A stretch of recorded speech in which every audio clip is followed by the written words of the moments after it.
Punch needle, let hooking, lock hooker e tecelagem manual.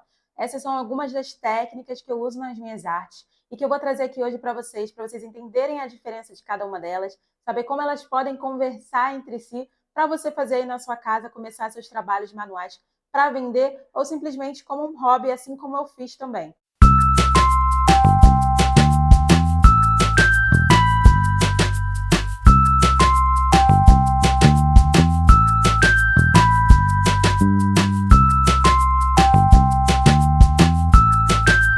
Foi lá em meados de 2020 que eu comecei a me interessar ali pelo ponto russo, justamente naquele período de isolamento, de pandemia. Minha filha tinha acabado de nascer, então eu queria alguma coisa para fazer de hobby. E eu comecei a pesquisar sobre arte têxtil, né? E acabei me encontrando ali no ponto russo. Hoje em dia, a gente tem muito mais informação sobre esse tipo de bordado, mas ali no começo de 2020 era uma dificuldade até para encontrar material, de saber qual tipo de material a gente poderia usar para fazer o ponto russo. Hoje em dia, como eu falei, a gente tem diversas outras pessoas falando aqui no YouTube sobre a técnica, tem diversos artistas, né, hoje produzindo obras em ponto russo e em outras técnicas também. Então, a primeira que eu vou trazer aqui para vocês é a do ponto russo, como eu falei, essa peça aqui que eu fiz, e ela é totalmente em ponto russo.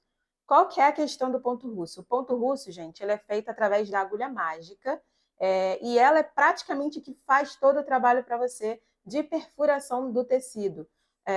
No ponto russo eu posso fazer com tecidos de etamine, talagarça, fina ou grossa, posso usar algodão cru, cânhamo, as possibilidades, aquele tecido de pano de prato, que parece um pouco de etamine.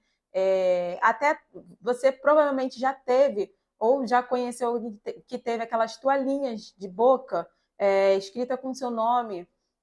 Pode ter sido feito de ponto russo, tem outros tipos de bordado, mas tem muita toalhinha daquela época de antigamente que era feita com ponto russo, que escrevia o nosso nome na toalhinha.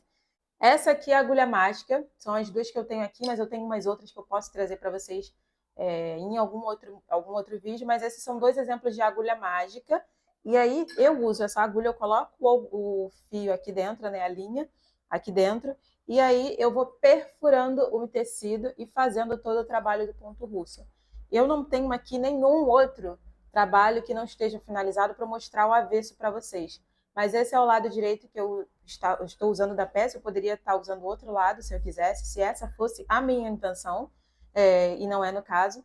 E esse é um trabalho todo feito de ponto russo, como eu falei para vocês. Bom, e essa aqui é o let hook. Ela é feita de let hook, na verdade, né? E diferente do ponto russo, que eu tenho ali vários tecidos que eu posso usar, o let hooking, ele se limita a tecidos de tramas abertas. Ou seja, aqui no Brasil é mais comum a gente encontrar a talagarça grossa e a fina. Essa aqui é a grossa.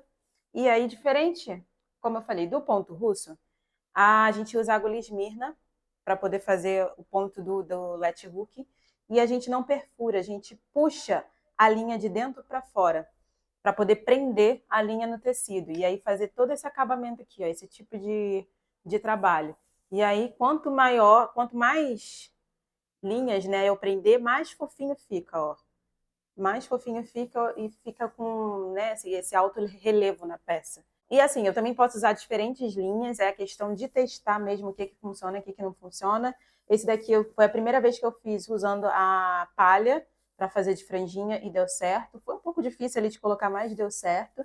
E já nessa peça aqui específica, eu tenho também o lock hook, aqui, ó, nessa parte aqui.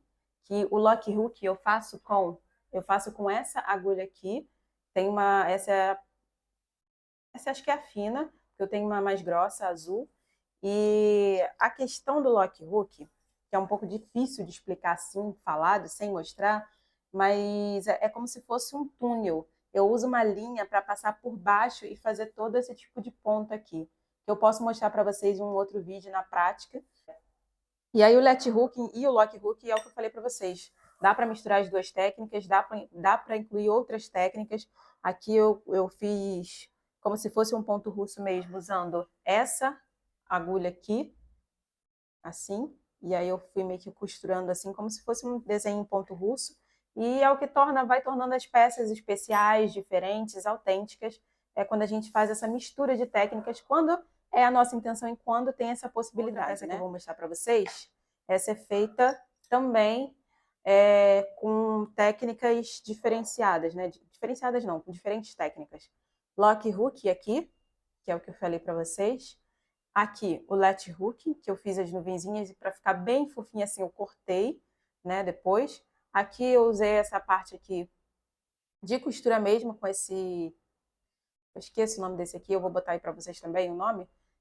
Mas aqui foi basicamente não, fui costurando e usei a agulha, a linha de costura mesmo, branquinha assim para não aparecer. Ainda nem terminei aqui, ó, nem finalizei porque faltou um pedaço aqui. E aqui eu coloquei essas linhas aqui também para fazer a franja.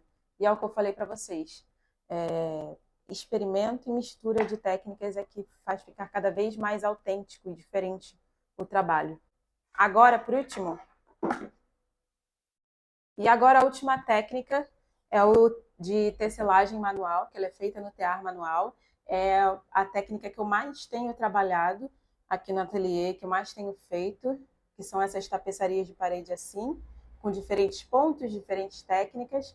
E assim, ela é que difere das outras é porque ela não precisa de um tecido, né? Eu preciso só de... Tem gente que faz até com papelão, gente, que eu vi já aqui no YouTube. Eu preciso só de um tear ou até de um bastidor quadrado, até redondo. Tem gente que faz essa técnica aqui circular também.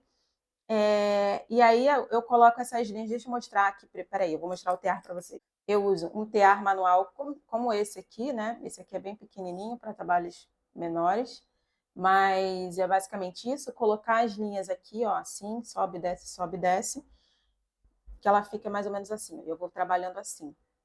E aí eu vou costurando, passando por dentro e por fora, que é o ponto básico principal ali. E aí eu posso usar também essa agulha, dependendo do tipo de trabalho. Posso usar essa agulha aqui, né? Que eu uso também na Talagarça e no ponto russo. E posso usar essa agulha aqui para trabalhos maiores. Tem dessa versão aqui também menor também. E aí, ó, passar por dentro e por fora, por dentro e por fora, para poder fazer o trabalho. E aí, esse ponto aqui é o ponto básico da tecelagem. E como eu falei para vocês, não necessariamente eu preciso ter um tear manual. Tem gente que faz com bastidor, tem gente que faz com papelão, tem gente que faz com arame, com madeira, enfim. As possibilidades também são bem grandes. Dá para fazer tapete, dá para fazer cachecol, dá para fazer caminho de mesa, dá para fazer porta-copo e dá para fazer trabalhos maiores. Tem tear manual, tem tear industrial e o tear manual.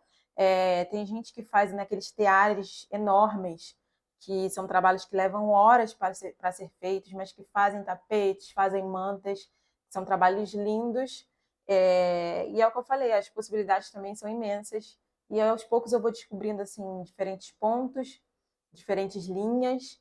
E a questão de todas essas técnicas é justamente isso, o experimento. Eu demorei muito a entender isso, né? Porque a gente estava ali naquele período de isolamento, e aí eu saí comprando materiais errados, comprava uma agulha errada, com uma linha que não casava com a agulha, principalmente ali para o ponto russo, né? Que foi a primeira técnica que eu comecei a fazer. Então, assim, eu demorei a entender que artesanato, no geral, e a arte têxtil é experimento, é processo. E a gente está ali diariamente vendo o que funciona, o que não funciona.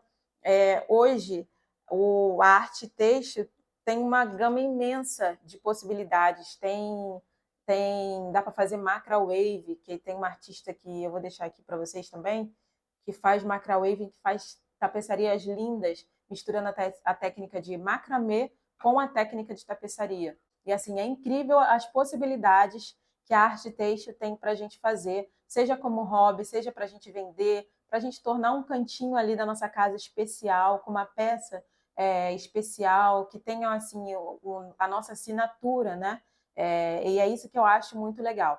Então, para não ficar muito longo, eu só queria trazer realmente esse tipo, a diferença de cada uma das técnicas, para vocês verem ali, através dos meus trabalhos, na prática, qual que é cada uma das técnicas. Me digam se vocês gostam desse tipo de vídeo, o que vocês querem ver aqui relacionado a essas técnicas, quais as dúvidas que vocês têm, quais que vocês mais se identificaram, se vocês já fazem algum tipo de trabalho relacionado a essas técnicas, quais que vocês sentiram um pouco mais de dificuldade, para eu poder trazer aqui em conteúdo para vocês.